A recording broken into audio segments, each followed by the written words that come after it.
He's 147 pounds. To make it even worse, as soon as Sean O'Malley heard about that, he called him out to a fight. A while back, it was Andrew Tate that kept talking about the Matrix. And he was making a big thing about it. And he was getting some people to pay for his course or whatever. And it turns out, now being on the other side of it, we could declare that he was just that voice crying in the desert, you know, paving the way for the one, which it turns out is Ben Askren. Ben Askren just exposed to all of us the game. He opened up that curtain for us. The homie died 4 times. 4 times. And he just kept respawning like if it was a game. Like if it was a battle royale. Like if that fool was just controller in hand. Just life's the world's a game. Shakespeare style. And I do want to point out that it's tricky making a video about Ben Askren at this time.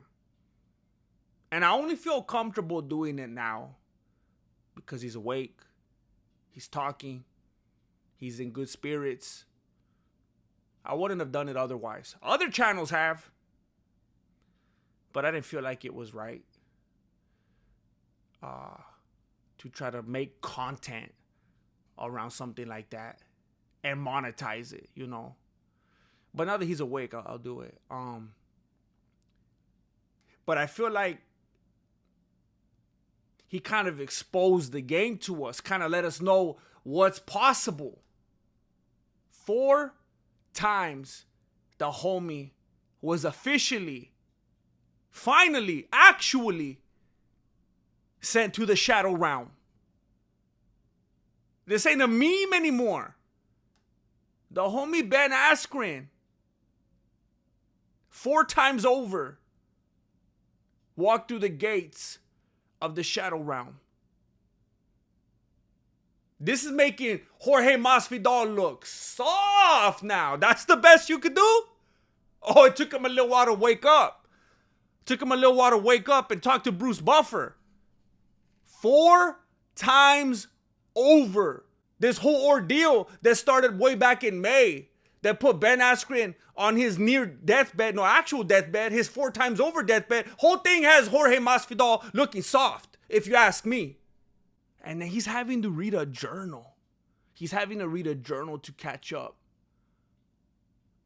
from his wife, from her notes on what actually happened. And that freaks me out, man. I was talking about this in the stream not too long ago, about how come I actually haven't had surgery on my back, on my discs. You know how you got the floating ribs near the bottom? They just kind of, they're called the floating ribs. I don't know if you knew that. I got floating discs. I got just like if you stand behind me, you could actually, like, you could grab the little bolitos. They kind of feel like little gel things. You could grab onto my back and kind of just move them around. You know, like when you're at the dentist and you would sit and you play with that thing and you just move the little balls around on the guide, and you just kind of all the way through, and then you do it back. You could do that with my floating discs. And I refuse to do it because I don't want to go under anesthesia, because I don't want them to do me like that fool in that movie While You Were Sleeping. You know, because some crazy stuff could happen when you go under. And this video was sponsored by my Patreon with new videos every weekday. For reals. And he had to go through the diary. And that's a lot. That's a lot for someone in his situation right now, with the frailty that was coming across in that video. Him having to wake up and read the stuff. He's waking up. He's like, all right, let me see. What? Ilya Tapuera's the GOAT? What? What happened? Ilya, who did he? He tells his wife, wait, who did he beat? The nurse comes in trying to, no, hold up. Who did he beat? And she was like, well, it was kind of a 3-fight winning streak that put him on that trajectory. It was a matter of him winning 3 different fights that got him to that point. It wasn't just, so he's like, who was it? Who was the 3 fights?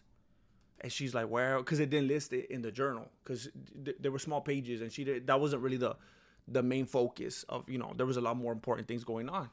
So she says, well, you see, the first one was Volkanovski, and then he goes, you see, before this, he had only died one time. He had only died one time prior to that. She says Volkanovski, he goes, he says, Volkanovski, the dude that left his soul in the cage with Makachev during the first fight, even though he won, and then got head kicked. How old is he? Okay, who was the second one? Who was the second one? And then she goes, you see what happened? The next one, it was Max Holloway. That was the third time he died. He said Max Holloway, the dude that people are saying is still in his prime right now just because he beefed up. That's the way that people's minds work, just because he got some muscle. And because he beat a human rock'em sock'em / punching bag Dustin Gaethje, that's okay. This is gonna be a good one. Who's number 3? Who's the last one? And then she says, you should probably take a rest. But he says, who's the last one? Tell me right now. And she goes, the Brazilian zombie, Charles Oliveira. And he goes, that was the fourth time. That was the fourth time he died.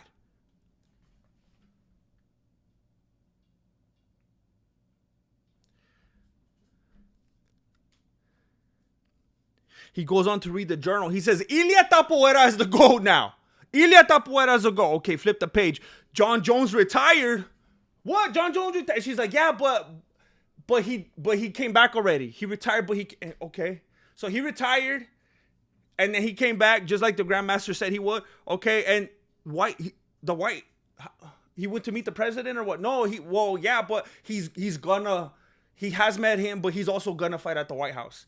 They're gonna do a 250th anniversary. Okay, anyway, that's too much for you right now. And then Bo Nickel, he actually is a pro wrestler now. He went and signed with Hulk Hogan. Have you heard of Hulk Hogan? Yeah. And then what else? Amanda Nunes is back. I don't want them to do me like that. While you were sleeping, that's off the table. It's a lot for him to deal with right now. It's like, it's hard seeing him in that frail state. He looks so different. But at the same time, I mean, he looks frail.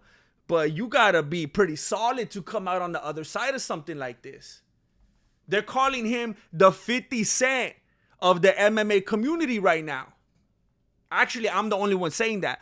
But I am the one that starts like all the phrases in the MMA community. And then everyone rips me off and doesn't give me credit. So I could already prophesy that everyone's going to be calling him the 50 Cent of the MMA community. You heard it here. And it was hard to see him the way he looked in that video. It was a little jarring. I saw an article about him today that he released a statement. I was like, oh snap, I want to see this. I hope he's doing good. And I wasn't prepared. And I don't know what I was expecting. I wasn't prepared to see him in such a weak looking, frail looking state. He was so skinny, and his jaw was like shaking, like he wasn't fully in control of all his stuff, and he was still joking. He was still in a good mood. He's like, yeah, I died 4 times. I don't know if you guys know that. It's not really supposed to happen. Like, there's people in peak shape. There's people feeling good, looking good, feeling healthy, just bad attitudes, negativity. This dude dies 4 times. Well, he only died 1 time, but then because of all the stupidity right now with Ilia Tapoera, he died 3 more times. But he dies 4 times. And he's still coming out joking like that. That's impressive. And he made a statement. He's like, yo, I saw all the love that came in. I was showered with love and beautiful, positive comments. I felt like I was at my own funeral. And it was like, oh, snap. That's kind of a weird thing. Like, I had to take a moment with that one. Like, I get what he's saying, but it's also kind of dark. But it's also like, I mean, there's been a lot of times when Marilena, you feel like you're not being appreciated, She's like, hey, I need some help with dinner. Or how come you don't put your socks away? Or like, hey, put your Diet Pepsi cans in the bag so, we could take them to the dude. And I'm like, bro, I bet if I died right now, you would stop telling me what to do. And not only because physically I wouldn't be here, you couldn't tell me what to do, but then you'd feel bad and be like, man, I wish he would just, I'm happy that he's just here chilling. I don't even want him to do nothing. I just like him being in the room, you know? So I've thought a time or two, like, what if I faked my own death? If I had somebody text her, be like, hey, Jesse's dead, fool. And then she's like, oh, why did I make him do his laundry and stuff like that? I should have left him alone. And then I'll come into the room, I'll be like, hey, now that I know how you feel, are you going to chill out or what? I've thought about it. I have a feeling it wouldn't go over that well, like in the end, but it seems like a good idea, theoretically. And I read in the article that he's only 147 pounds right now. That supposedly he lost like 50 pounds in about 45 days. He's 147 pounds. To make it even worse, as soon as Sean O'Malley heard about that, he called him out to a fight. It's disgusting. And that fool has no shame. He came out saying very famously the other day, man, I'm glad Ilia Tapuera didn't take my call out. And now he's doing this? And no matter what Ben Askren looks like in the video, I still don't believe that Sean O'Malley wants any. Not at the end of the day. Hey, not even at the beginning of the day. In case you forgot, Sean O'Malley, Ben Askren was a 2-time Division I NAACP champion. You don't want a wrestler, fool. You should be ashamed of yourself.